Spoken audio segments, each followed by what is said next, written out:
Welcome to the start of the World Putting League 2024 season. I'm JT Tilley, and today, Pro League Network brings you a new era in competitive mini golf. After 5 events in 2023, we witnessed a showing of dominance by the one and only Joey Grable. His game evolved so rapidly, it created a cult following within the mini golf space. However, new competitors look to emerge as WPL introduces Survivor Series. 12 players look to kick each other's putts right here in Myrtle Beach, South Carolina, with a series of 3 events. 6 of those 12 putters will compete today, with the other 6 competing on March 4th. 4 competitors will make their way to the final on April 2nd, with only one survivor. Episode 1 will feature 6 golfers who play through one round. The top 3 scores will advance to a sudden death playoff, restarting at hole 1 and playing through until there is one competitor remaining. The 2 event winners, plus the top 2 overall round scores from either event, will earn wildcard spots and also advance to the final. The final round will feature 4 players in bracket match play, where the preliminary winners face off against the wildcard entries in seeded matches.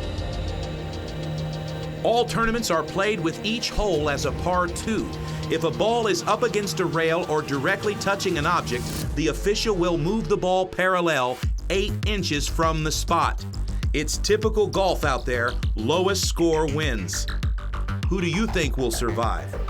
Let's introduce our commentators, Rob Pizzola and Zach Phillips, as they give their breakdowns next.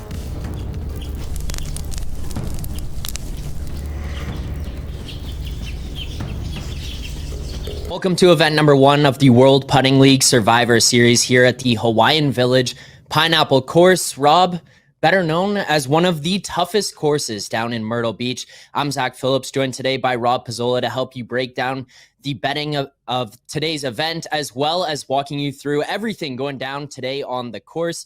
We will be live throughout the course of today's show over on the worldputtingleague.com, as well as the Hammer HQ YouTube channel and various other channels, so make sure to check it out there. But Rob, how excited are you for today's event? Yeah, it's been a while. World Putting League off for the winter, obviously. So we're back here with the first event of the year in the Survivor Series. And I'm excited for not only today's event, but this entire tournament. Basically, we're going to have a preliminary this week and another preliminary next week to determine our finals in early April. There's a lot of good putters in this event.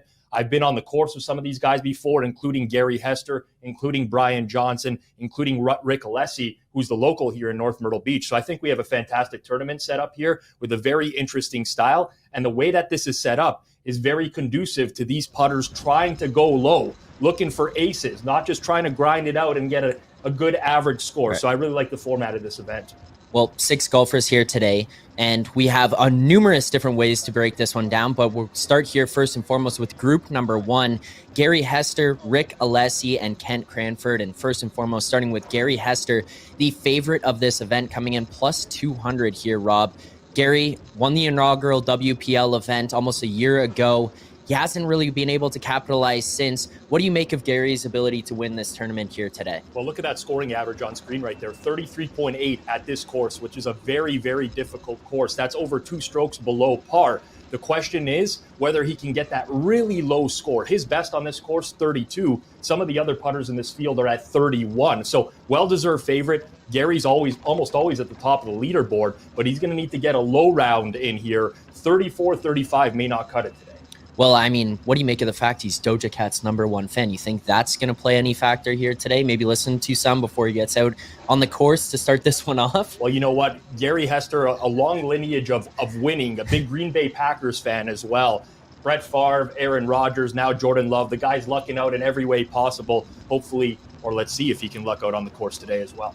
All right. Well, there you go. Gary Hester, the leader of this one here at plus 200, the favorite to win today's event. But we will also take a look at some of the other golfers. And next up, we're going to take a look over at Rick Alessi, plus 375.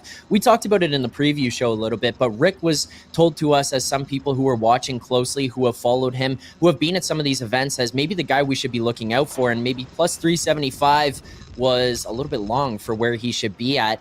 What do you make of his odds heading into this weekend, where he kind of fits in among these other golfers? Yeah, the Myrtle Beach maestro, Rick Alessi, this is his home course. This is his backyard. He's been practicing a lot more than the rest of these competitors leading up to the event. Now, his scoring average, 34.6, not the greatest relative to some of the other putters, but does practice make perfect. Course history, very important at a lot of these mini putt events, and Rick Alessi has it here. The issue I have with Rick is inconsistency. The Masters events, 237, so he's going to have to bring those scores a little bit down, Zach. All right, and the final golfer in this group would be Dr. Kent Cranford. Yes, that would be the Dr. Kent Cranford. And as you can see up on the screen there, got the competitive spirit of Michael Jordan, which is what I like to see. That's the best number 23, if you ask me. LeBron James, who it's all about Michael Jordan, and that's the kind of competitive spirit that I'm looking for. But plus 250 in this event, he's got the second best odds to win this one. What are your thoughts on Dr. Kent Cranford's ability to win this? Well, I think he's very live. The thing with Kent Cranford is he does not have the reps that a lot of these other guys have had because he took some years off in between mini putts. So now he's back on the scene. But what stands out to me is that best score of 30. Which is the best in the field, not only for today's event, but next Monday's event as well. So he's shown the ability to go low, very low average. I think he's definitely a competitor here, right on par with Gary Hester in terms of who should be favored in this event. So look out for Dr. Kent Cranford. I think he's one to watch today.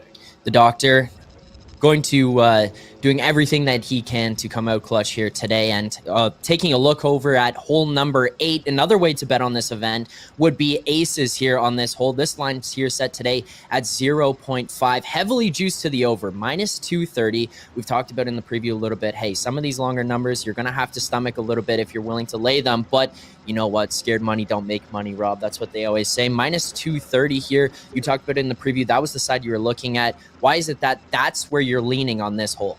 Well, first of all, the hole-in-one percentage at this hole at number 8 is 28%. This is very aceable. The reason that this line is set this way is because you have two different shots at this. You could go front door or you can go back door, which is the bank shot off the side. A lot of the putters in this field today, the 6 putters, will choose to go with the bank, which is typically speaking the safer shot. But this format of this event is more conducive to players trying to get aces. So I do think we're going to see an ace at this hole today. Again, I think this is one of the easier ones on the course. If we're doing like a handicap from 1 to 18, this is somewhere in the 2 to 3 range. So look for an ace here today on hole number 8. All right, well, there you go. That would be group number 1 as well as hole number 8 preview. So let's head on over to now group number 2, where we've got Brian Johnson, Tim Talley, and Jeremy and Nabonet there. So we'll first start with Brian Johnson. His odds here to win this tournament, plus 500 right now. He knows he hasn't fared well on this course. He's looking to change that. He's an extremely solid putter. Hasn't really performed well here on the Pineapple course. You think he might be able to change that today? I'm not sure entirely. Brian Johnson is a great putter. I've been on the course with him many times. He's a very emotional putter as well. We saw in the last WPL event a small little putter throw from Brian Johnson as well. So he wears his emotions on his sleeve. The issue here is the course history. You look at that average score, 35.3. That's lower than a lot of putters in this field. Can he put it all together? Possibly. I'm sure he can, but we haven't seen it at the Masters. We haven't seen it at the U.S. Open. Maybe today is the day where Brian Johnson breaks through.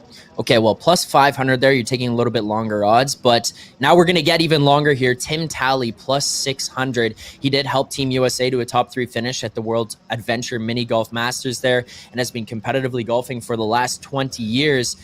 How do you kind of make this as the second longest odds in today's event? Do you think maybe a little bit too long, a little too short? What are your thoughts on Tim and his ability to win today? So I saw Tim Talley in WPL number 1, and he does have the ability to go low. What you'll notice here is his average score, very similar to Brian Johnson, we just covered, but he has a lower best score of 33. And if we're going to look at the bottom of the leaderboard here, or in terms of long shots, want somebody that can go low on any given day. Tim Talley is that guy, the putting patriot, as he's known on tour because of his experience with Team USA. But ultimately, throw those 39s and 38s out the window, which we've seen from him at the Masters and the US Open. All we need is a low score today. So he's definitely live here, but he's going to have to put in his best effort on the course today. Well, you're talking about one round and the ability to succeed or excel at one round here in a shorter sprint rather than a marathon type of event. And that might play into the hands here of our final golfer, Jeremy and Nabonet here. Plus 1,000. He is the underdog of today's event, but he's hungry. He hasn't racked up too many accolades professionally, many putting here. Could today be his day? Well, listen, Zach, this past week, we celebrated the miracle on ice. Right. 44 years ago, the United States beating the Russians. This could be the miracle on carpet today with Jeremy and Abinett. Look at that average score, 36.9, way higher than the rest of the field. He's a worse putter. Let's just call it out for what it is. But he does have a best score of 33 here. He is a very confident guy. He said before this tournament, I can shoot as low as around as anyone else on this course. So if you're looking for a long shot, he would be your guy. And again, the format of this event, it's one round. It's not 6 where we're averaging scores here. If he can go low, he can be there. I think Jeremy will be extremely aggressive on the course today and maybe worth a flyer at the 10-1 odds. Well, do you believe in miracles? Maybe just today. And as I say, great moments are born from great opportunities. Potentially that's what we'll have here on hole number 12, Rob, where we see the odds set at 1.5, the over under 1.5, over plus 200, under minus 250 for aces on this hole. We talked about it a little bit before. This is an intriguing hole, not just from the perspective of how to approach it, but even from the idea of this is in the back nine. You're going to have to take some risks. You're really going to need to push if you're going to try to take the lead of this one. What are your thoughts on hole number 12 and what we're looking at here? So hole number 12 typically has a lower ace percentage than hole number 8, which we covered earlier. So about 1 in 5 times you'll see an ace on this hole. And it's a multi-shot hole. You can see the various lines that you can play here. It's a straight shot into the cup. Potentially you could use the bounce off the rock. Some putters will even line this up on the left to start and bounce it off the rock. The issue is that rock used to bounce very differently prior to when they changed the carpet at this course a couple years ago. Right. I don't really know what to make of this hole and how it's going to play today, but I do think because it's on the back nine and because some of these putters are going to be feeling it a little bit more, you might see some guys willing to go for the ace rather than taking the safe shot to go for the 2 here. So this is a really interesting line on hole number 12. Yeah, and not only that, I mean, as you go along, some of these guys are going to practice out on it, as we saw the camera cutting there, live to them out warming up for today's event. But it's going to continue to push down the line where it's going to get sunnier. Maybe the carpet's going to start to warm up, so things might play a little bit differently as it goes along. But you know what? Let's head on down to Josh to help us break down everything that's going on the course here today. Thanks, Rob. Thanks, Zach. I am here live in Myrtle Beach, South Carolina with Ted Detweiler standing by. Mr. Ted Detweiler, how are you feeling today? I'm feeling great. We're really excited about the competition. Thank you for Pro League Network for having us and the World Putting League. We're excited. We've got 6 players going off today, 6 next week for the final on April 2nd. And so we got excited for the competition ahead. Yes, sir. And the WPL has had an exciting, eventful weekend, huh? Yes, indeed. Some of the guys going off today, we got Gary Hester, who's won the Masters before, the Masters of Mini Golf, USPMGA, great champion. And then we've got Jerry and Abinett and Ken Cranford in that first group, and it's going to be a tough competition. It's exciting. Yes, sir. Now let's throw it over to hole 1, where we have Rick Alessi, Gary Hester, and Ken Cranford standing by. Hey, and I'm popping the collar for Rob up in Canada. It's game time. Let's go. Get those wagers in. Get those wagers in on DraftKings and Bet365 live betting. World Putting League.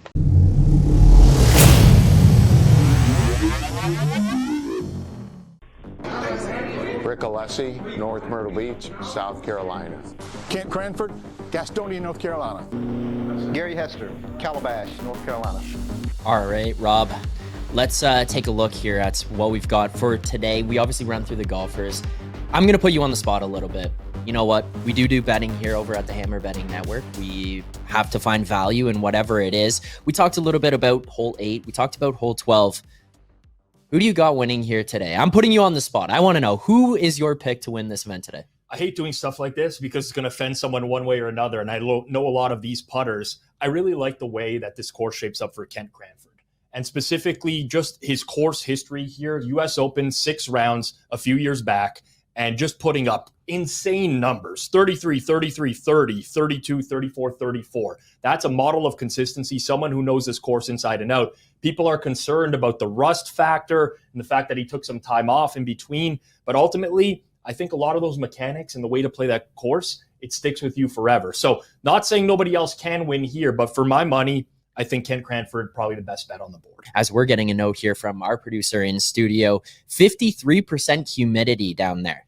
You think that's going to play a factor on the carpets? Honestly, relative to other times in the year, I think this will play a little bit slower than normal. Like, you play this course in the dead heat of summer and the putts are like this, lightning fast. Some of these holes are drastic elevation. You're either putting really uphill or you're putting downhill. Out of bounds is in play on a ton of these holes as well. I think it's a little bit more dangerous to play this in the summer than it is right now, as we see some of our putters warming up on course here.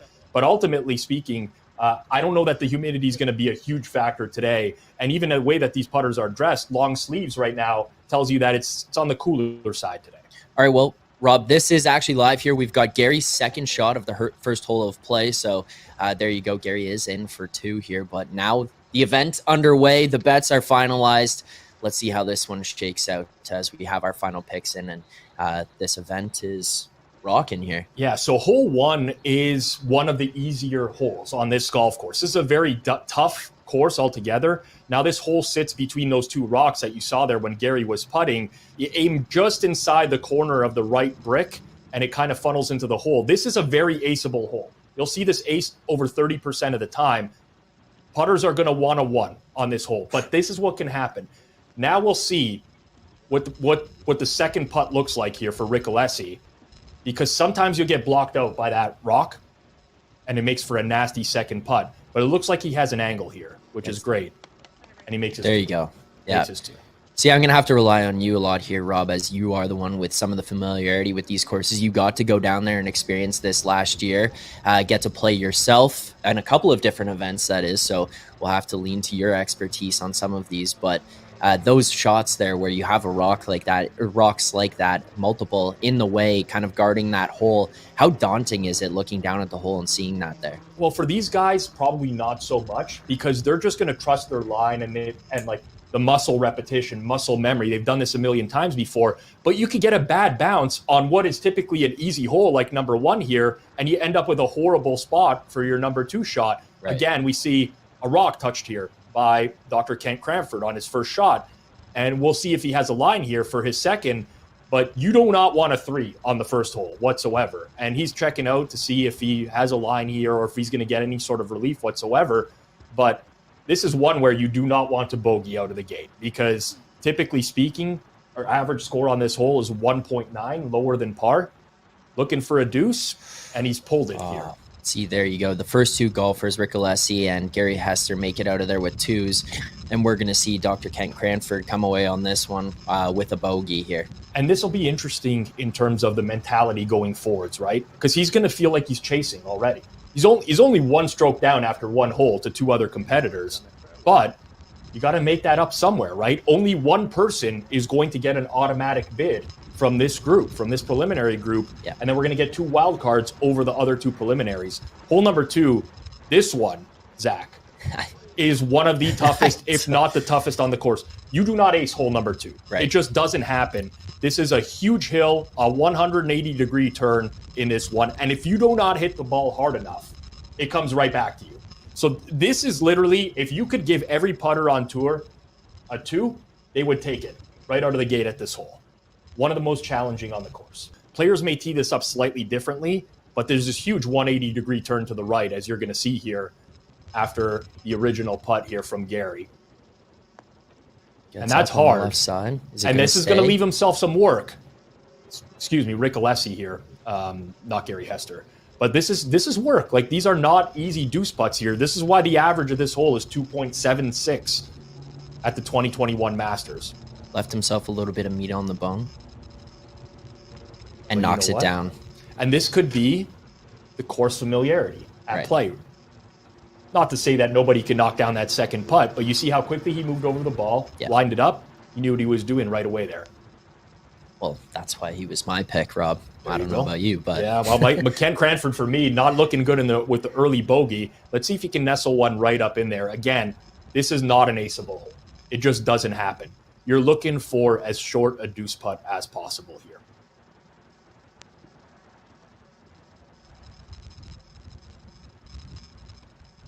Step away. That's a good step away. The step off. Yeah, the old step off. See that in Major League Baseball all the time on the mound.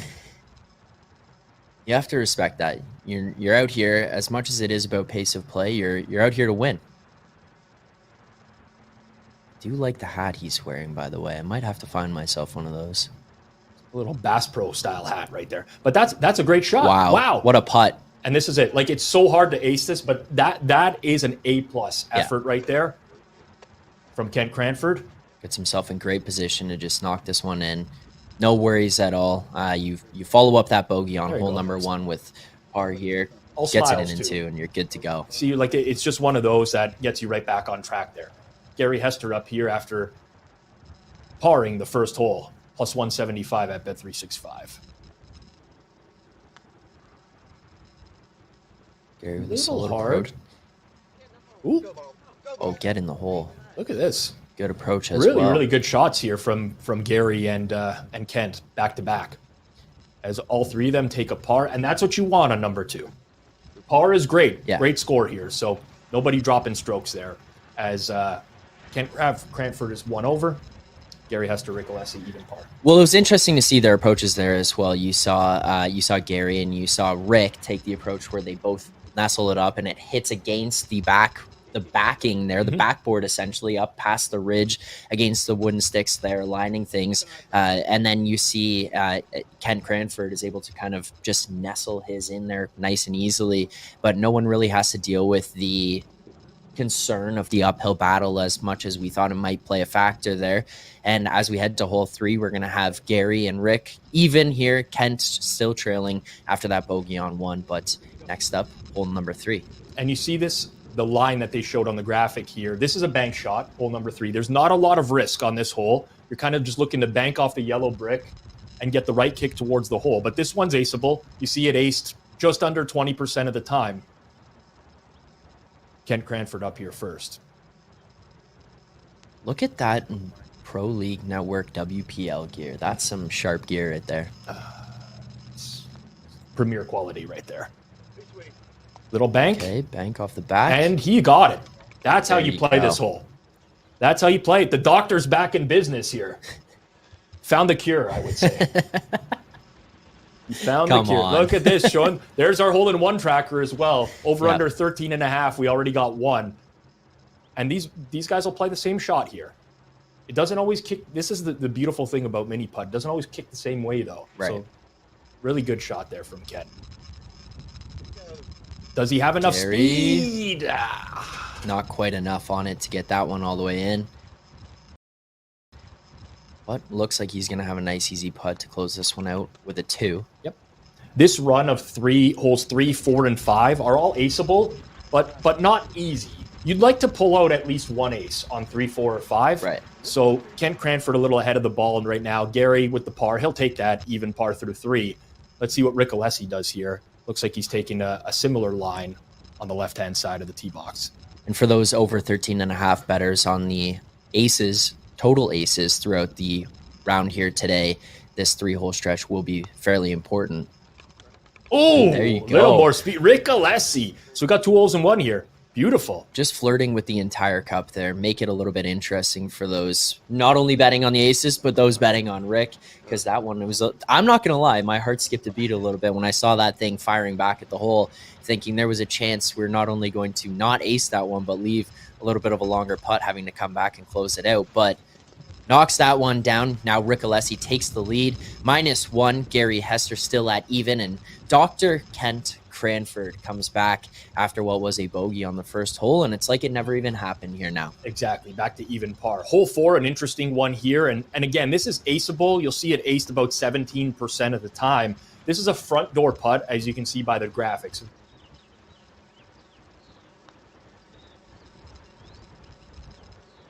Ooh, just a little fast.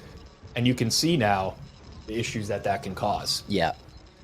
Your second putt past the hole. The timing is so important. The speed is so important on this.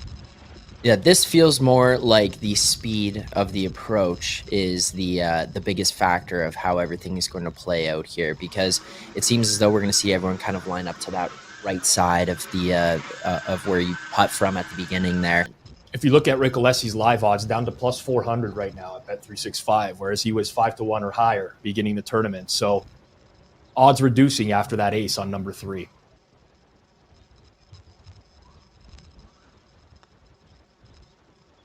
Rick lines it up. Looks. Ooh, Oh, wow. Just missed it to the right. Great putt. Gave it a chance, just missed it to the right. Again, this is not, a lot of people will be watching this for the first time, and until you actually experience it and you play it, you don't realize how much these greens, these carpets actually move. You have to be so pinpoint with your tee shots sometimes here. So great effort there, just missed it on the right side of the hole after we saw Gary go a little bit too hard with his earlier there. Well, our final golfer for this hole here, we're going to have Dr. Ken Cranford see if he can maybe make an ace here to get himself tied for the lead. Colorful scorecard for him there to start. And got that one touched up on the left side. He missed that one a little bit. So you want to miss that slope on the left, and he caught just a bit of the ridge. You kind of want to take it as close to the ridge as possible. And there's a little bit of meat left on this bone as well, Zach. This is not an easy second putt here. You don't typically see bogeys too often at number 4, but this one a little bit more challenging. And also, I'm noticing already, time of day, there's lots of shadows on this course as well, which could play tricks with your mind. You'll see him consulting his book right now for the read. A lot of these putters practice pretty heavily before the rounds. They chart out the greens so that they know where it's going to break. Because if you're just kneeling back behind the ball here, it's very, very difficult to see exactly what the break is going to be. Well, and not only is he going to have a little bit of a distance left on this putt, but he is dealing with, as you said, some shadows there. He's dealing with the idea of that rock being kind of in his focal point in the backswing here as well. So see if he can lock this one down. I missed it to the right. He doesn't. See, these are not gimmies. And I could tell you, the first event I ever watched, WPL number 1, I watched this and I was like, how are these guys missing these second putts? These are professional putters. And then I went out and did it myself, and these putts move. A lot of these move. So Kent a little bit all over the place. Kent Cranford in the early going there. A couple bogeys and an ace as well from 4 holes.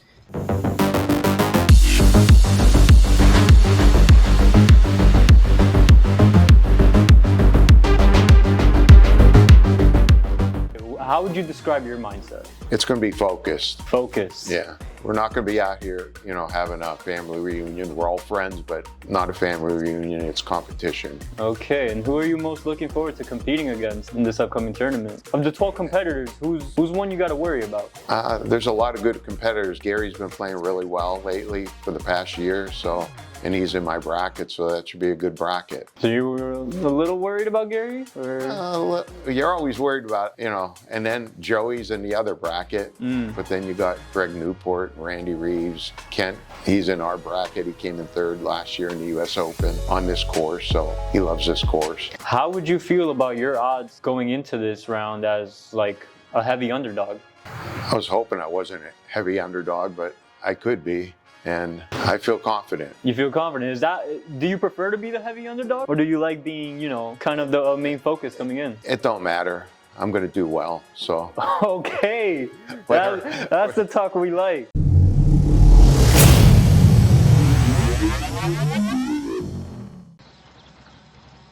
Back here now for hole number 5.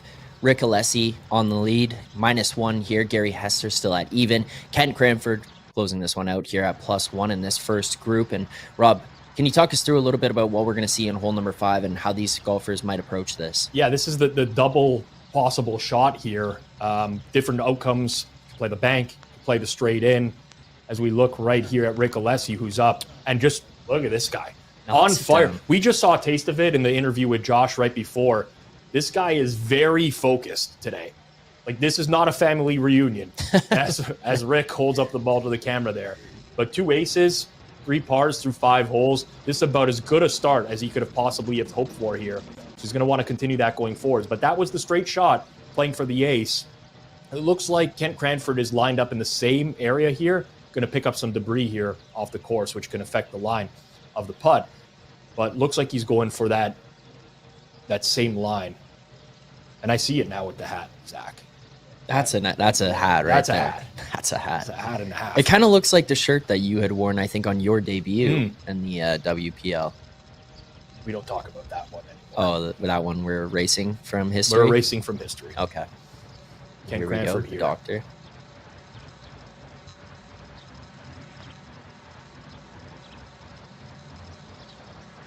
Good speed. Just missed slightly to the left of the hole here. So he'll have a tap in 2, hopefully. But again, uphill the entire way, breaks from right to left. Many different ways to play the shot, but so far we've seen both Kent Cranford and Rick Alessi go with the same line. Will Gary play it the same way? And it looks like he is playing it off the left side. Hester, bottle of consistency, always has been. 4 straight pars. We're going to have to start mixing in some aces here. Par is not going to be good enough today. A little bit more pace on this one. Ooh. Oh. Now, this is not enough pace to bring out of bounds into play. Some of these holes, you will miss past the hole, and you could go out of bounds, which would be a 1-stroke penalty and the ball being spotted right where it went out of bounds.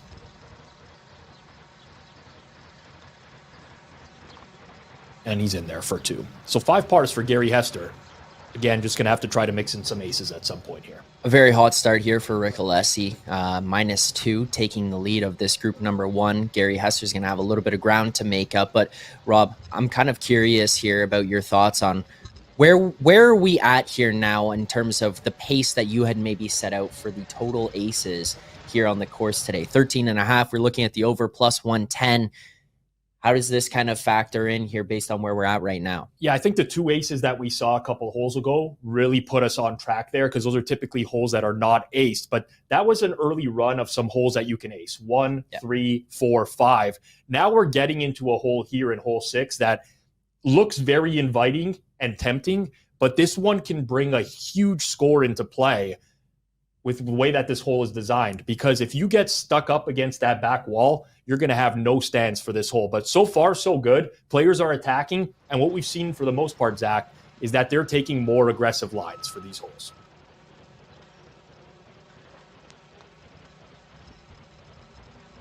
Here we go. And that's just hung out to the right. A little wide there. Little wide. So you'll see the camera right on the right side there. That's a wall right there. So you go too far past this hole, you do not have a stance for your number 2. This is where big scores come into play. This is one of the harder holes.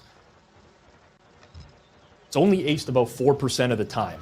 1 in 25, roughly. But it looks so inviting to really go after it. It does. It does. It looks like this is one of those ones that would have an easier approach. You'd think here, this is going to be a no-doubter ace, but... Ooh. Oh, wow. And that's what happens. See, Gary's upset with himself. This ball is coming back. But there is real inherent risk of going long on this hole. And every one of these putters knows that. If you put it past the hole and it rolls out into that back wall, you are dead in the water. So if you play a little too conservatively like Gary did there, and you end up coming up short, unfortunately. Much better stroke. Second attempt. And that was so close. That was so close. But he's going to be disappointed with this 3.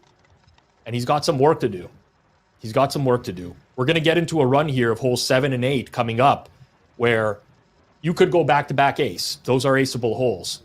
But that's a very disappointing result for Gary Hester on that hole. Rick Alessi with a nice cushion so far, down to plus 250 at Bet365 on the current odds board. Came in at plus 500, so definitely moving the needle quite a bit with those first 5 holes. And that's a great putt. It looks easier to ace than it is. A lot of the misses are narrow, but that's another great putt for Alessi. And he's moving here at 2 under. Looking good into 7 and 8, which are both very aceable holes. Arguably the 2 easiest holes on the course coming up here. And hole number 7, you don't want to be too aggressive here, because past the hole, out of bounds is in play. It's a double breaker of a shot. Some people call it a snake putt. Some people call it an S putt. But it goes left, and then right, and then back into the hole. So you'll see this break quite a bit. But the key here is not to get too aggressive, especially if you're Rick Alessi with a 3-shot lead on Gary Hester and Kent Cranford right now. Kent and Gary, they're going to have to start getting more aggressive here in this situation. Both Kent and Gary here currently sitting plus 1. You see Rick here in the lead, -2. How do you kind of feel that this might affect his mindset going forward here with some of these holes that he has coming up? Obviously, as we said, 7, 8, 12, some aceable holes. Those are ones that Gary and Kent are going to have to take some chances on. Is this just business as usual? Does he continue to play an aggressive style? What are your thoughts there? Well, so he did go pretty aggressive here, past the hole. Now, this is a very delicate putt, but you can see Gary is now, he's playing for these aces. And typically, I think of Gary Hester as a more conservative putter. He's finding himself outside of his comfort zone, in my opinion, right now. Now, that's not to say that he cannot turn it around by any stretch of the imagination, but typically speaking, you see him atop the leaderboard, not someone who's chasing. So this changes things a lot for him as he rolled that one out past the hole and hits his number 2 putt. But very, very different for him right now. Alessi's cool, calm, and collected. It's the favorites that are behind here, which we did not expect when we were previewing this before the show. Now, I did pick Alessi, so let's not forget about that. Still a lot of holes to go here, Zach. Still a lot of holes to go here. But Rick is looking good right now. As he steps up here on number 7, what's considered the easiest hole on the golf course. Just a little tap. Direct approach. Ooh, but again, hard. Speed, and but you coming see back here. There is a little slope on the back there that brings you back to the hole, but it is way easier than you think for the ball to go over that slope. Right. Way easier. You can't just play this as a traditional bowl necessarily. Exactly. It's impossible to escape. There is the risk of going out. Nice knockdown putt there by Alessi to close out that hole for himself. Now, we did see the 13.5 hole-in-ones. Yes. Typically speaking, if you were betting the over on that, you would want to see at least one of these guys ace this hole. Right. This is an aceable hole. In fact, if we look back at the Masters 2021, 31% of the field aced this hole. Well, now would be a good time for the doctor to get surgical, drop this one in. Does he have the line? Just. And maybe the rust is a factor here. Maybe it is. A couple times we've seen him miss his starting line right there. Yeah. And that looked like one of them there where he missed to the left of the hole. It's the traditional rest versus rust debate here, Rob. And it looks like Rick Alessi is taking advantage of the fact that he's been out at this course. He's been nearby this course and preparing for it there with his wife as they live not too far away. But taking the lead here and the live leader as we head into hole number 8. Now, this is the one here, Rob, I've been waiting for. We previewed it numerous times. We do have betting odds on this one. The over hole-in-ones set at 0.5. The over-under hole-in-ones 0.5. Over -230. The under +170 is one of the most dynamic holes on the course. There's multiple different ways to play this one. We were looking more towards the -230 side. Willing to lay that juice. What are your thoughts on this hole and the ability to ace this one here? Yeah, so it's definitely aceable. At the 2021 Masters, 28% of the field did ace this hole. It's another downhill shot, and if you play that straight line, it's going to break from right to left. You could possibly use the small hill behind the hole to bring this back in as well. So there's lots of different ways that this can go in the hole. You almost have a second chance if you miss the putt slightly to the right. You can also play a bank shot, but with the way Gary Hester is and Kent Cranford right now in terms of their standings behind Rick Alessi, I think they're going to have to be a little bit more aggressive on this hole. So this is to the right, and now it's going to miss to the left. You could get a kick back here if you have enough pace. Right. Just not enough pace. But Rick will be happy with a 2 here. I mean, certainly you want to ace this hole whenever you can because there's just not that many aceable holes on this course. But he's not going to be too upset with a 2 right now. Yeah. Still in the lead here. Now, Dr. Ken Cranford coming up next. See, the one thing I found very interesting about that original putt that we saw there from Rick, I was not prepared personally for how much it was going to snake towards that hole. Right. You know, he had to play it out towards one side, comes back, then comes back another way at the hole. Interested to see how the doctor will play this one here. This one's a pure right to left. So it's going to go right to left the whole way. And it's just a matter of getting your speed and line right. But this could kick back in. Again, just a little bit short. So again, you have 2 chances at this hole. You could get it in the front door. It's got to be a perfect putt. But if you do miss, like a lot of these guys do, that goes a little bit left of the hole, if you got enough pace, it will come back down at the hole.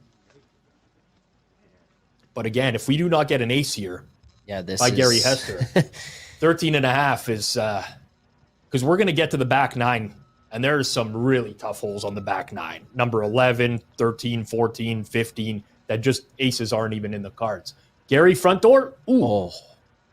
Does it have a chance on the way back? Go. Oh, just short. Just short. Wow. Tough break. Well, there you go. It's going to rely on group number 2 to get that minus 230 on the over 0.5 hole-in-ones for us here, Rob. So we're going to continue to sweat that one out. And for those of you out there who have bet that with us, you can sweat that one out into the second group as well.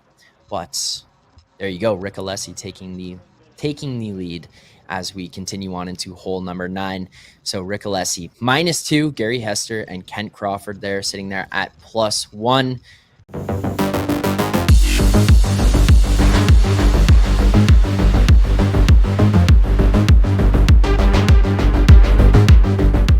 What separates you from these 5 competitors on February 26th? Well, they have achieved a number of putting victories and Awards, accomplishments. awards and all that stuff.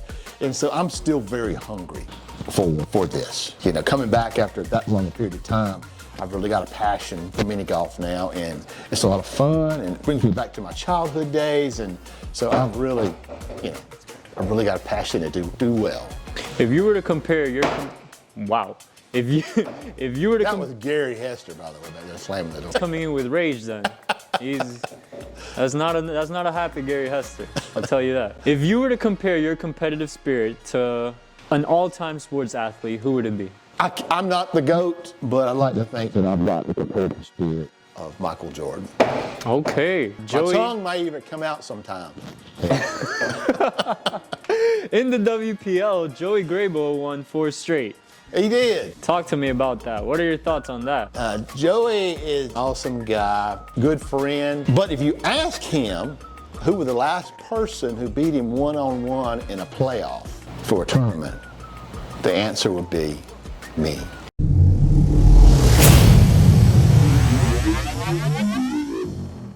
Rob, is this the cave hole that you had played yourself? Different hole, different course, and different hole, but it is into the cave. Yes. So they are playing into the cave here. This hole breaks from left to right. It has a lot of similarities to the hole at the Hawaiian Rumble, where you're going to want to see, or you will see, the putters tee up as far left as they possibly can. We do not have a left-handed putter in this field. Rick Alessi, Gary Hester, Kent Cranford, all righties. But if you could putt lefty, it would be a big advantage here because you want to be as close to the left rail as possible.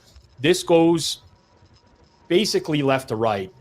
Challenging hole altogether. You will see some threes here. It is aceable, but it happens less than 10% of the time. So most of your scores here will be a 2, but you do get the off chance of an ace, and in some cases a blow up, especially if you get your line wrong on this opening tee shot. Well, I'm excited to see how these guys play it. Here we go, Rob, taking a look inside the cave. What a view that is. Yeah, these are tricky shots. Again, you want to try... Oh, we are switching to lefty here. So notice Kent Cranford going to left. And I think this is an advantage. It wasn't for me when I played in a cave hole and switched to lefty, but I think getting up as far as you can to that side, it's just so much more comfortable and you have a better line. So little bit of a built-in advantage here for Kent. And most putters do play this one left-handed and switch over. As you see there on the wall, there's an assortment of putters. And as someone in the Hammer HQ YouTube channel, Abnormally Dis, saying, that's why they're pros and we are Joes. Yep. That's the difference there, Rob. That's a great putt right there. That's a nice little leave. Less than a foot, tap in. And now, obviously, Kent Cranford's going to be looking for some birdies going forwards here, some aces, I should say. But Gary Hester... that looks like the same putter, and it's a double-sided that he typically plays with. Little shorter putter there, but it is big being able to line up left here and getting a better line. That's hit with some pace. Oh, was that it? And a nice little leave as well there. You know what we should have looked into here is... You know when a batter steps up at the box and he goes in there, switch hitter, he goes up one side. If you go up there with a pure left-handed putter, can you switch over to the right-handed after, or are you locked into the left because that's how you started? We've seen guys use the backhand, and I understand that's a play, or the double-sided. But if you use just the left-handed putter, can you switch mid-hole? That's a very good question. We'll have to bring in the rules experts. Rick Alessi here, you notice that he lined up right to right-handed the right. approach. This is a very different line. Wow. You could tell Rick's been playing the course, because that's a very different line to anything that we have seen. Yeah. Stuck with the right-handed putter, played his shot, looking for the 2, got the easy tap in. And honestly, this has been a clinic on the front 9 for Rick Alessi. 2 under through 9. Solid score that you'd want to have there. A lot of the higher handicapped holes are coming in the back. But ultimately, Rick looking good so far as we head into hole 10 in the back 9 here. Well, Rick is our live favorite here as we finish up the front 9. And if you're reading the chat or if you're participating in that, I'm seeing some people here, Rob, that something we might need to be aware of is there's a general feel out there that Gary Hester is a back 9 player. So maybe this is the time where he turns it on. He does have a 3 strokes that he needs to make up here on Rick. There's going to be some aceable holes, some aceable opportunities. But as we've said, and as it continues to be a factor here through 9 holes, Rick is taking advantage of that home course advantage and his ability to know what he has to do when he has to do it. Gary's up first here. Now, some players will play this from the left side. Others will play it from the right side. But the ball's going to go right to left no matter what and straighten out. So there's 2 lines. You're looking for a right to left putt, and then it straightens out towards the hole. This is aceable about 18% of the time. Can it go down? Oh! And like, he's just not, he's frustrated, and you can see that by the 360 pirouette he did there after the putt. But sometimes you just do not get the breaks. And if that was at a pace, or if it caught any of the hole, it's going down, but it just misses by a hair. And he's frustrated walking up the ramp there onto hole number 11. And, it hasn't been too much to be frustrated about for him. He had the 1 bogey on the front 9 there. That's going to leave him in the +1 position. Other than that, it's been a pretty clean round of golf for him. I think more so just looking over at Alessi, who's been able to take advantage of some of these opportunities, hasn't yet bogeyed here through 9 holes. He does have 2 aces, and he has a 3rd. Again, called Rob, it too soon. The commentator bush. jinx. Wow, look at Rick biting his finger there. Wow. I thought that was down too. Honestly, that was great speed. I thought it was going to go down, but yes, absolutely, the commentator mush in full effect right there. Another deuce putt though for Rick. That's just like a tap in, which has been the case all day. And you talked about the frustration of Gary Hester. It's not necessarily that he's having a terrible round. It's the format of this event. Yeah. These guys know that they need to go low. Pars are not good enough. Bogeys especially are terrible. Kent with a couple on the card already. So they're going to have to start putting in some aces here. And this is one of the aceable holes in the back 9. A lot of them are much more difficult than this. Is the doctor looking to even things up? Ooh, is it going to get there? Can it go? Right line, enough. Wrong speed. Wow. And this is going to make things very challenging. Yes. Very challenging. 8 holes to play here for group number 1. You're going to see the doctor here trailing the pack of 3. Rick Alessi in the lead there, -2. Gary and Kent there both have +1, but obviously Kent has had a little bit more of an up and down type of round here, and he did come in as the 3rd favorite. He's going to be looking at much more of a daunting task, it feels, than potentially even Gary here, who has felt like he's been in a comfortable position, not too far here behind Rick, but Rick is playing a pretty clean front 9. So 8 remaining. We're going to get closer and closer to that hole number 12, where we are going to have another great aceable opportunity. Hole 11 is not an aceable opportunity. This is actually avoid disaster. That's your basic goal on hole number 11, is avoid disaster. Aces are almost impossible here. They do happen sometimes, but they happen less than 1% of the time. You are playing for a short deuce putt here, and you'll see that this is going to bounce off 2 different hills on its way to the hole.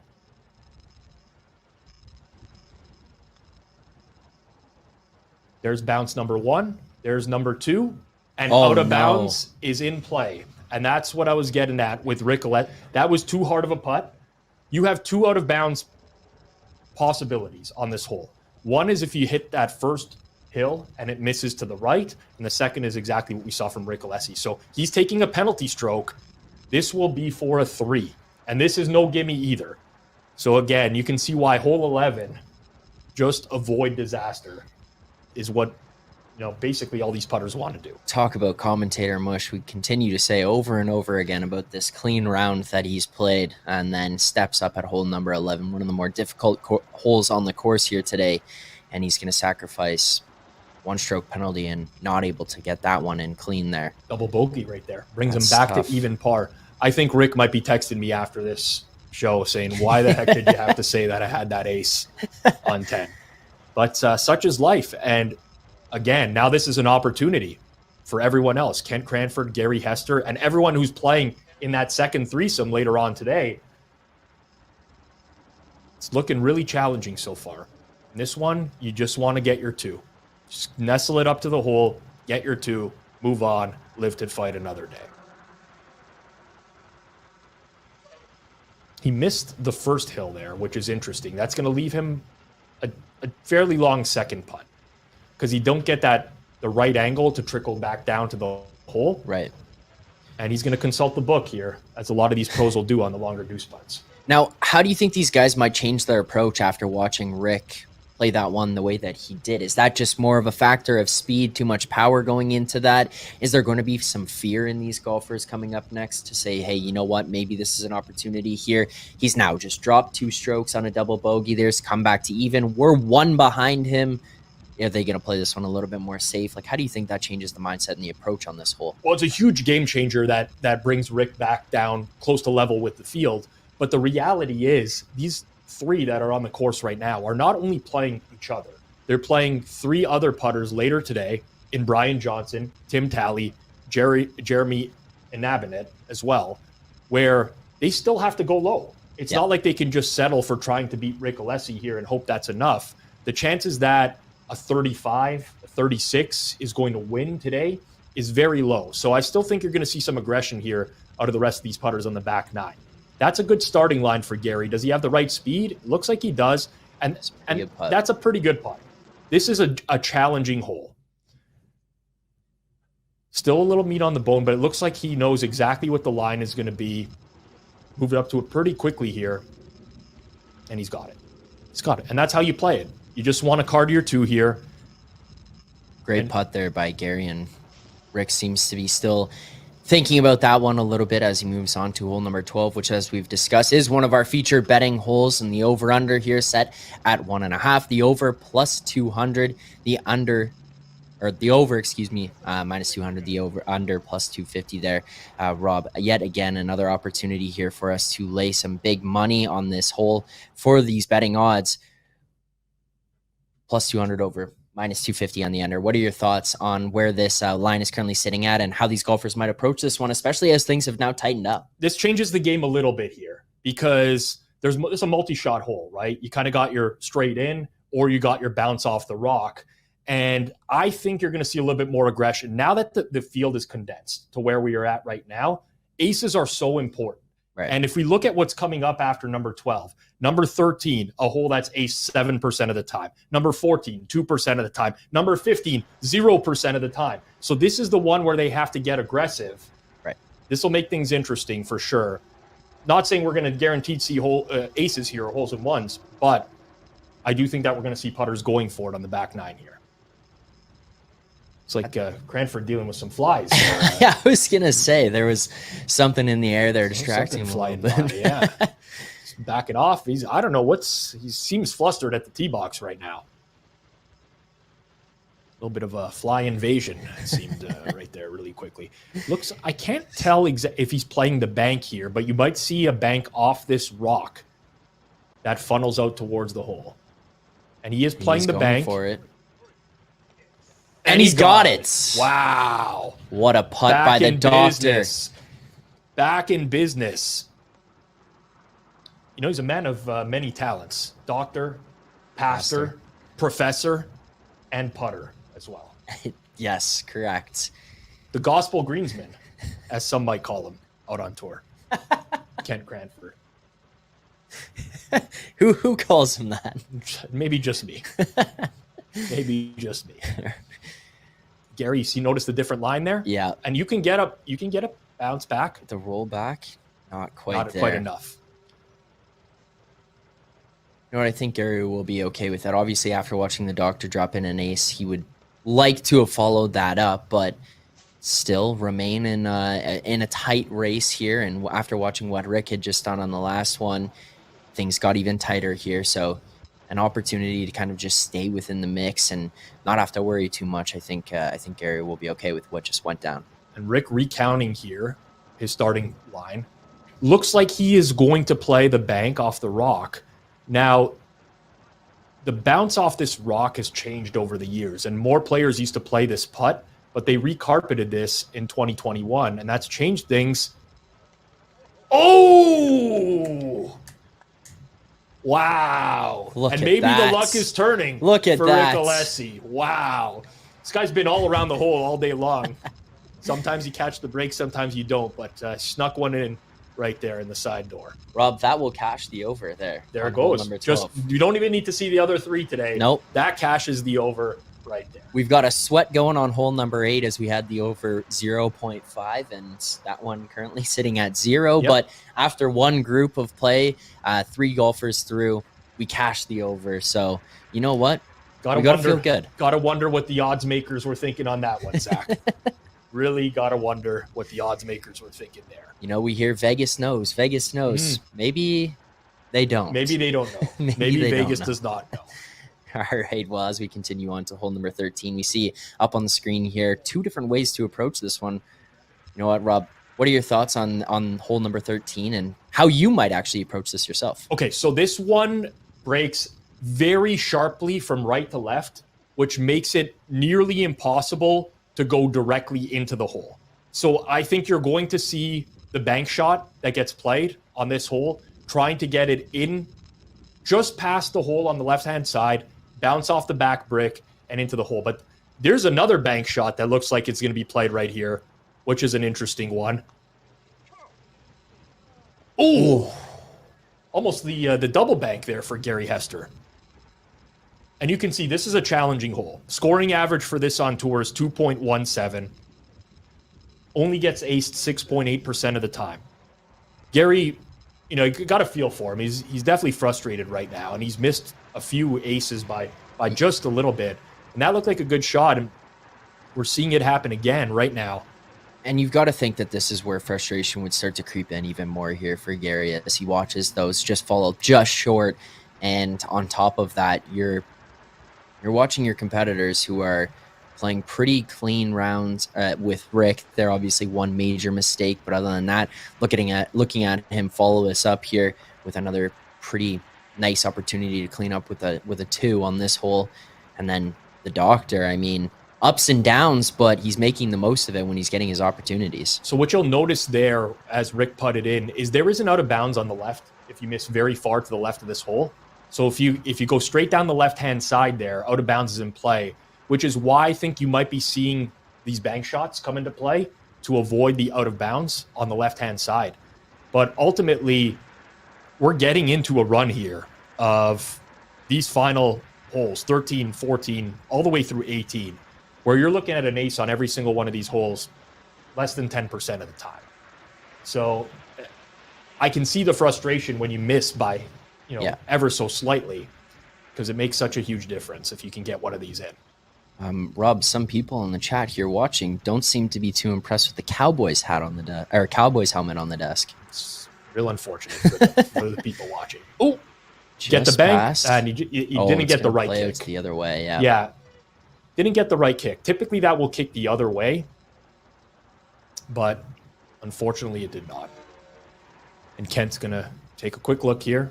Again, remember, he took some years off in between here, so the familiarity is not there relative to the guys, to Rick Alessi and Gary Hester. How jealous are you right now watching this event take place? Honestly, it is such a great event, and it's really jealous. I mean, I love playing in these. I love to learn the different courses. There's just it's so kind of cathartic to play in one of these things. And the margins are so fine. You hear fine margins in other sports all the time, sometimes soccer, but especially in mini putt. Right. You could play your best game, and sometimes you just don't get lucky. And some days you play your worst, and you do get lucky.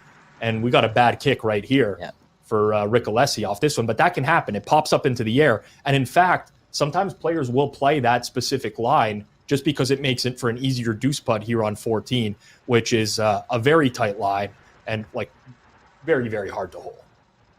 Well, as an Alessi supporter myself here, I'm just looking for him to stay calm as we continue on throughout the rest of this round and knock down another one here to get out with a 2, and he does.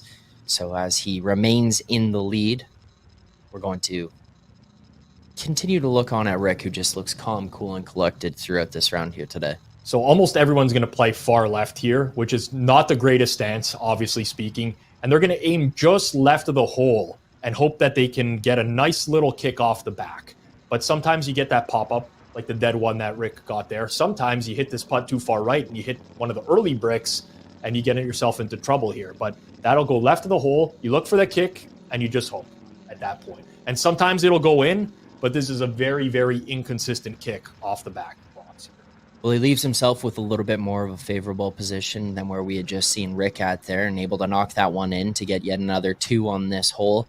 And do you think this is one of those ones where Gary's going to kind of start looking at this and just saying, maybe I got to throw caution to the wind a little bit. I'm trailing in the group. You're looking at, hey, yeah, you get an automatic bid if you win the round, if you win this group. But on top of that, a higher score, you could find your way into the final round if you do start to creep up. Yeah, the challenge is that with some of these holes, like the one we're witnessing right now, there's just not a way to get more aggressive. Right. Like hole 14 here, you got one line and you're playing that line and you're just hoping for the best.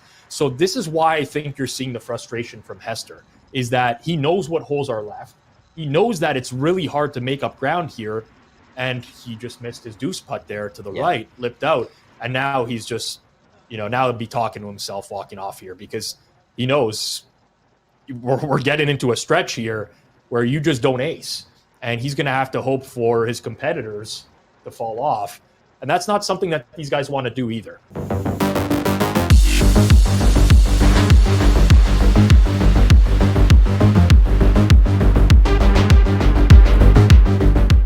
Anybody in this group is capable of winning this thing. And when you have a one-round event, it's just 18 holes, the best players can have an off round, and a guy that may not compete that often in the long run may have a great round. Jeremy, he's a youngster coming on. I call him youngster. He's probably in his 40s. He has a good shot at it. I got Kent Cranford. He's an old friend of mine from High Point, North Carolina, and he started playing mini golf out of the putt group the last few years. He can always make a run at everybody. Rick Alessi, he's an older gentleman like me, and he's looking for a big win, and he loves playing down here, and he'll be practicing, I'm sure. He'll give everybody a good run at it. And also in my group, Brian Johnson. Man, I tell you, Brian can shoot a 31 or 41, and he knows I'm joking with him, okay? Because he fires everything at the hole, and so when he's on, he's on. He can go really low, so he can be tough to beat at times. But when he's off? But when he's off, he's like the rest of us, You're trying to be a little too soft here, Gary. What are you trying to say? At the end of my career now, if it gets where I'm not competitive, I don't know if I can continue to play, and I would think about retiring.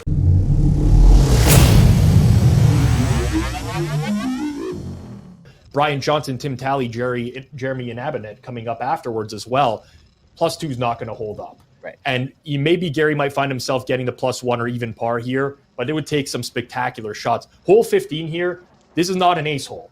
Like, your one goal on this hole is your shortest deuce putt possible. Right. You're going to try to play that bank off the left and nestle it up to the hole. But you do not see aces here. So it's going to be very challenging for Gary to get back into the picture. Right. For both Rick and Kent Cranford here, now they're alive.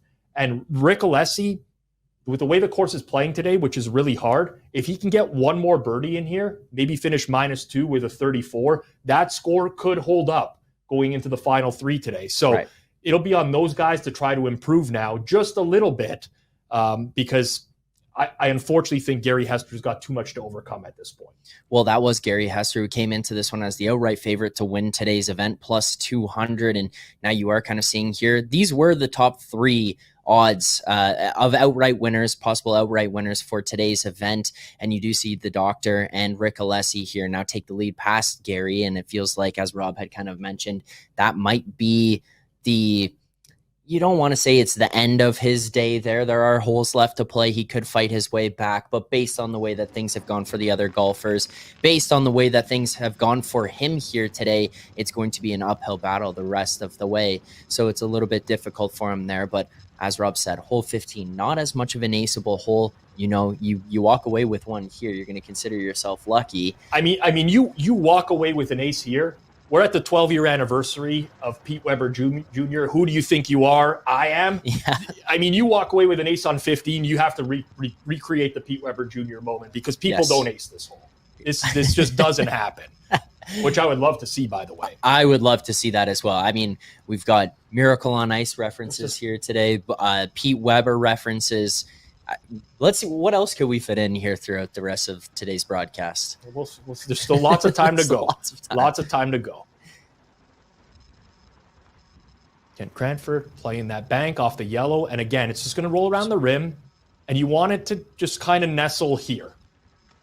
Outside of that, unless you get some miraculous kick, it's very hard to do better than what Kent Cranford just did here. You're playing for a deuce as much as possible on this hole. Now, I've seen this happen a few different times. The first time I saw it was somewhat shocking. Now, you obviously understand that once you get up against the edge of the boundaries, they give you the opportunity where they bring out the ruler, they move the ball.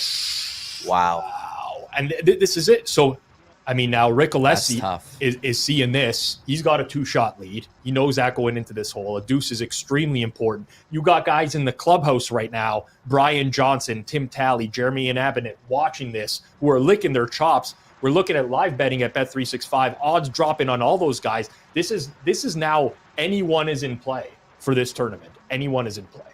We're going to have very, very similar putt here for Gary to try to knock this one down and walk away with the 2 here. And things have felt like the door maybe opened up a little bit, not necessarily for a comeback on Alessi, but maybe into that next position and have the next best score. It obviously depends on how the next group does, but hey, I mean, you look at this, we talked about, one round, you only have to get out here. It's the sprint, not a marathon, but the other group is the 3 lowest odds to win today's event. There's no guarantee they're going to shoot the same or better than what these guys have done today. Well, you look at all the other players that are yet to tee off. Brian Johnson has a low of 34 here, an average score of 35.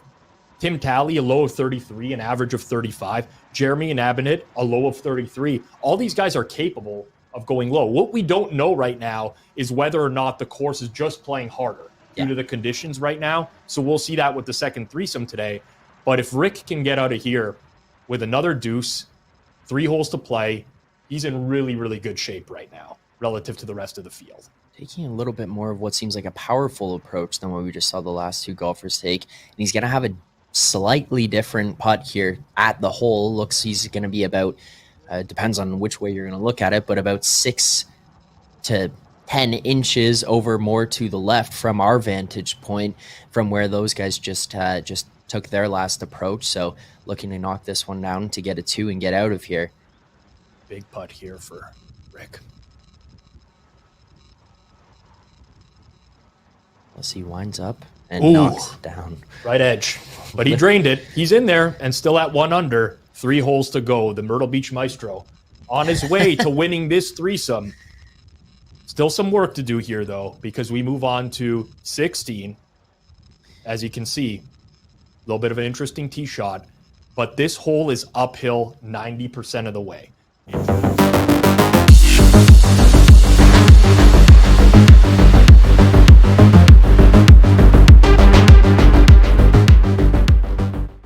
As a pro mini golfer, we know that you put a lot of effort into this. How hard have you been training in the gym? A few hours a day. Yeah. And around the tournament, it'll be a lot more hours. Okay. I mean, you told me earlier today that you were benching 250. That's a lot for a guy your age. Rick, come on now. I might have fibbed a little bit on that one. Hey, you're not skipping leg day though, are you? No. No, not at all.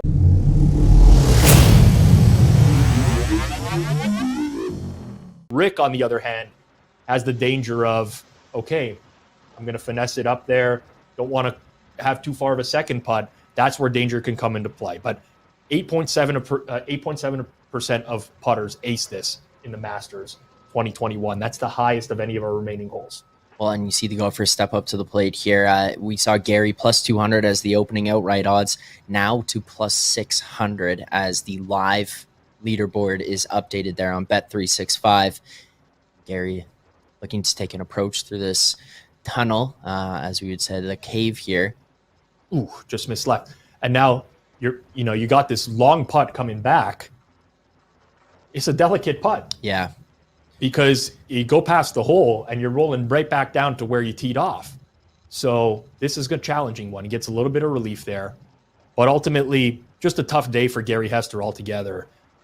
Gary's caught a lot of breaks, both on the World Putting League and in life with the Green Bay Packers and their quarterback situation. The Lambeau Linker, Gary Hester's just not his day today. Just not his day, and he snuck it in the left side there. The Packers references, Rob. The Packers references.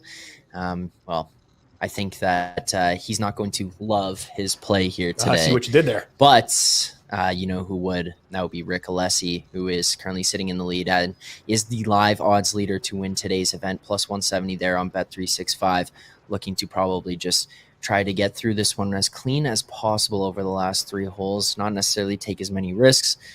But here we go. On 16.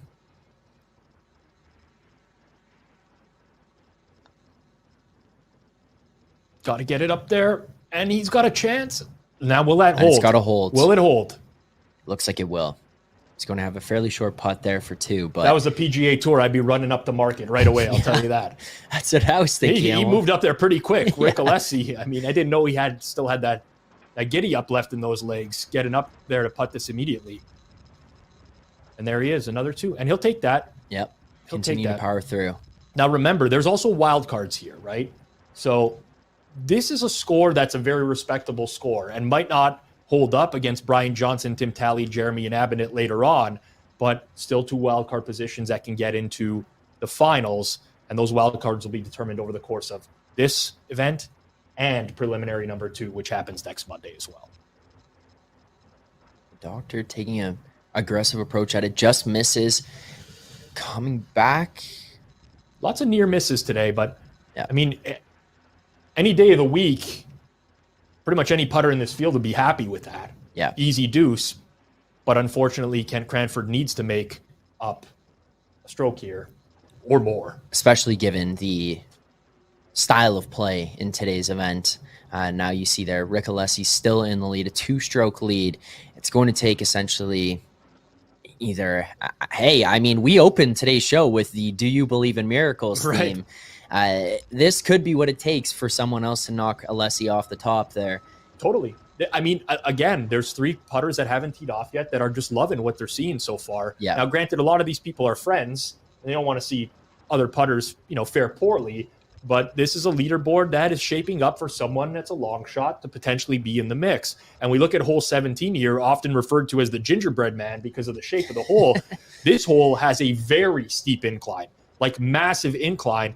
And players are just going to look to hit the back bricks here and try to get it nestled up top and play a deuce putt. There's just not a lot of aces that happen here overall. So the goal, especially for Rick Alessi with the score he's at right now, is make sure you get it up the hill, as close to the hole as possible, nestle it in there. Kent and Gary got to be way more aggressive. Doesn't matter if it comes back down the hill on them, they get a bad bounce. Like, they got to go for the hole at this point. Yeah. This is a fun-looking hole. I will say that. You got the uphill gingerbread shape, as you had referenced but there. You can see the incline right now, right? That's very steep for a mini putt carpet. Typically don't see inclines that much. Gets up to the top. Out of bounds, going to get a little kick. And that's kind of what you want to do. Ideally, you'd like to be a little bit closer than that. Yeah. But Rick's practiced this course a lot. He should know the read of the second putt. He's looking at it right now as he pulls out his notes here. Going to take his time. Pretty important putt for him here. You notice Rick's notepad here? Looks like he's got just a sheet of paper. Just straight up just. Listen, I've seen some putters that come in and they've had like their notebook, it doesn't even fit in their pocket. It's so thick. Sometimes it could be information overload. Personally, I like to have as much information as possible when I'm putting, but some people just find it to be too much. Well, here's Rick looking to knock down a 2. And he gets it to go. If you look at the favorite for this entire event, Joey Grable, who's playing in preliminary number 2, I've walked the course with him many times. He carries a notebook around with him. You'd be hard pressed to see him pull it out of his pocket 2 or 3 times around. Right. He just prefers to go in the flow, and he knows the shots, and he kind of sticks with his instinct, and that seems to work for him. That's just different playing styles. You end up kind of taking a different course of action. Well, here's the doctor. He's going to need to make an ace here if he's going to give himself any opportunity to win this. And that's not going to do it as he leaves that one long at the back. No opportunity for that one to come back down towards the hole. Yeah, that was not a great putt in my opinion, because again, where he's at on the score, maybe that was one where he's looking to go front door and he maybe just put it a little bit too hard. But you kind of want to give yourself, in my opinion, 2 chances to make an ace on this hole. One where you hit it hard enough that it goes front door, and if it misses, you get the kick off the back. It's a really, really hard hole to ace. So I'm not saying by any means that he should have, but he'll be unhappy with that leave considering where he is on the leaderboard right now. Needing to knock this one down for any shot, and he's not going to do it. He's pulled it. And this is where we're getting into wild card situations now. Yeah. And again, it's not just the 3 putters this afternoon. It's next week's putters. Yeah, 6 more putters taking place next Monday, and that will be here on the worldputtingleague.com as well as on the Hammer HQ YouTube channel as well. That'll be Monday, March 4th here at 1 p.m. Eastern time as well. Another round of 6 brand new putters who are going to be taking place competing in preliminary event number 2, looking to make their way to the finals on April 2nd as part of the World Putting League Survivor Series. Now, Gary, his putt on 17 takes a direct line at it. Now a little too, but I like that from Gary, right? And again, that had some speed, so you can't say for sure it would have gone down, but it hit the hole. Yeah, and you got to be aggressive in this situation and just hope you get some luck, because that might hit the back of the cup and stick in there. It didn't for him, but I do like what Gary went for there, which is, he's realizing his score's not good enough right now. Yep, and he's got to make up some ground. That putt would have put him ahead of Kent Cranford. It would have swapped spots, and that could be enough for a wild card. Who knows? Anything can happen on the World Putting League. Well, there you go. As taking a look at the leaderboard here now, Rick Alessi, -1, leading the way here in group number 1. Gary Hester and Dr. Kent Cranford both tied at +2 there as we head to the last hole for group number 1. Obviously, Alessi here as the live leader on the odds board coming into this one, and third for the outright opportunity to win today's event. Gary Hester was the outright favorite, and we've continued to see the odds board adjust live. But Rob, I'm kind of interested about your thoughts on the hole-in-one market here, where obviously you've talked about the outright winners here. 13.5 we've been looking at for the total for today's event. Only at 5 here, 1 hole to play for group 1. And this ain't going to be the one where you're getting hole-in-ones either. So we're going to be having to look at 9 hole-in-ones for the second group today to hit that over. This is really hard on hole 18 to see the difficulty of the shot from the camera views that we're going to get. But this is one of the hardest shots on the entire course. Yep. It's very suitable for a hole number 18. They're going to tee it up as close to the right border as possible, as you can see on the graphic here.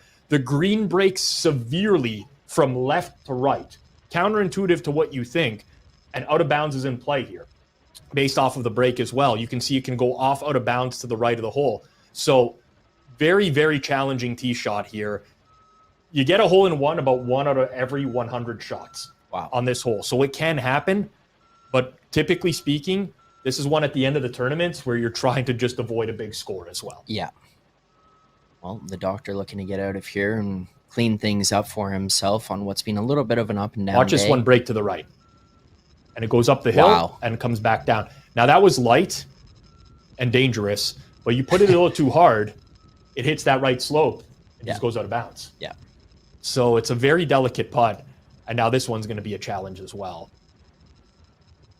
He's got a long putt here to close things out with a 2. Finish today's round at +2. Ooh, that hold. Wow. And he gets it to go. The old rim job right there.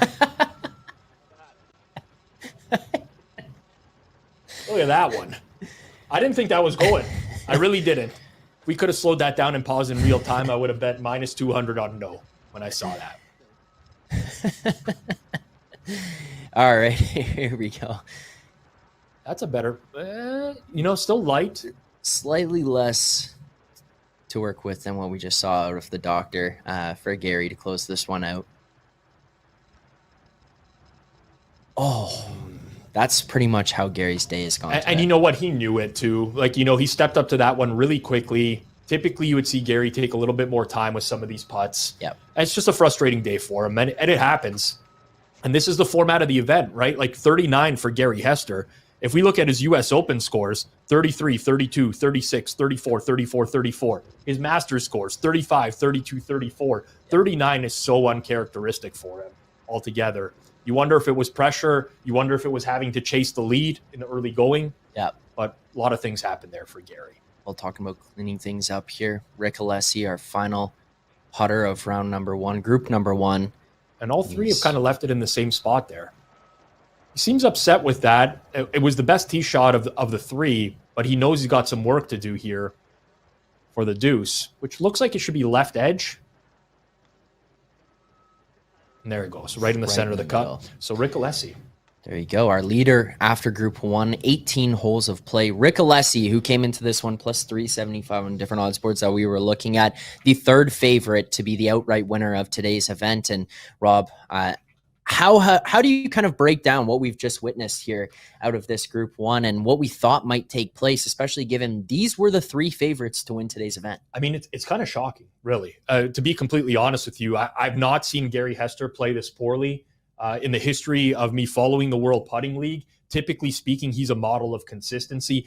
I do think the fact that he got behind early forced him to change his game a little bit because he is more of a conservative putter, but I have not seen him putt that poorly. Kent Cranford was kind of an unknown because he didn't play the Masters rounds here, but his U.S. Open scores, he didn't shoot worse than 34 and shot over par today. So really surprising, honestly, to see Hester and Cranford not even in the mix altogether. Rick Alessi, everyone kind of pointed to him as the dark horse. You did, especially Zach, before the show, in terms of the proximity to the course, knowing it inside and out. I don't think he's going to be super happy with a 35 that he shot, but ultimately he's in the mix, and it's going to take someone to come out of this final grouping here of Brian Johnson, Tim Talley, Jeremy Abandonet, excuse me, tough one, tongue twister. Inabinet. Yep. Thank you very much. Yeah. In order to beat him. So Rick Alessi, I mean, credit to him. Kept it together, but he will go back to that clubhouse now, and that double bogey is going to bother him. For sure. And speaking of bothering, it's good. Gary had his worst professional round here today on the course, so that's going to be one that he's going to take away with him for sure.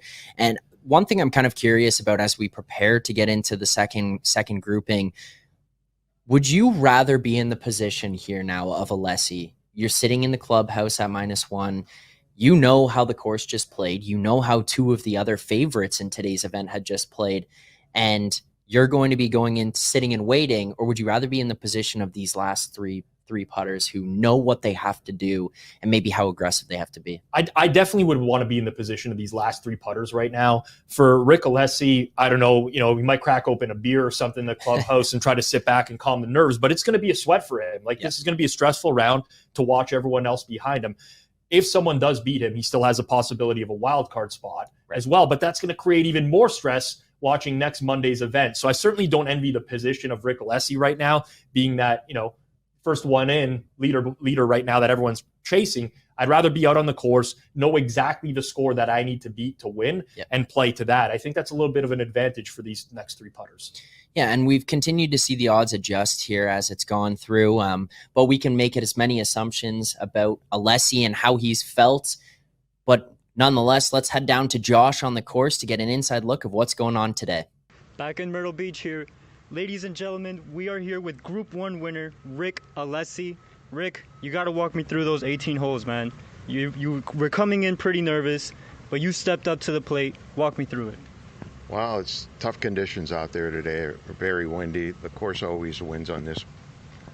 They beat all the players. I'm happy to shoot one under. I had a little hiccup on hole 11, but came back on hole 12, made the ace. You told me that you did not like hearing underdog under your name. Talk to me a little about that featured nickname around you and how you stepped up to the table in this back nine. Maybe I got that name because I used to watch Underdog when I was a little kid, but I don't know.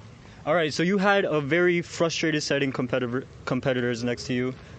Gary Hester showing some emotion, Ken Cranford as well. How did you keep your composure? I just kept to myself and just stayed in focus, just concentrated on the next hole. Yes, sir. And did you have any motive coming into this one, who you were playing for? I know you have a special lady watching in attendance. Carol, my wife, is always my backbone. She pushes me to be a good player and have a little other motivation. My dad's birthday's on April 2nd, God rest his soul. He brought me into this game, and hopefully I'll get to play on April 2nd. Good to hear from Josh and Rick there down on the course.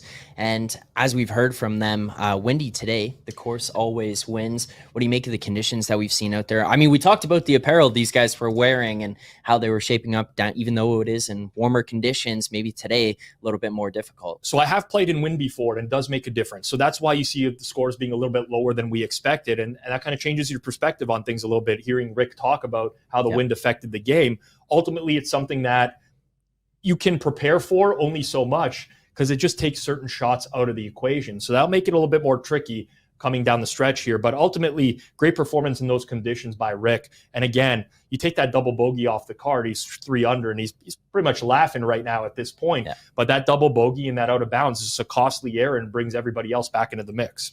Well, there you go. That'll wrap it up for group number 1 there. Rick Alessi taking the lead, -1 after that, after 18 holes there. And we see Gary and our friend, the doctor, are going to be sitting in that clubhouse. Essentially, as dreary as it is to say, they're going to be waiting and hoping for something terrible to happen out on the course for the other players. It's possible. It's not like they're completely out of it yet. There's still a chance. Who knows what the conditions will be for next Monday's event as well. Potentially you get some downpour or something like that. That can change things a little bit as well. But it's just a challenge. And both of those putters will be really disappointed with their round today, unfortunately. All right, well, that'll do it for group number 1 as we prepare for group number 2.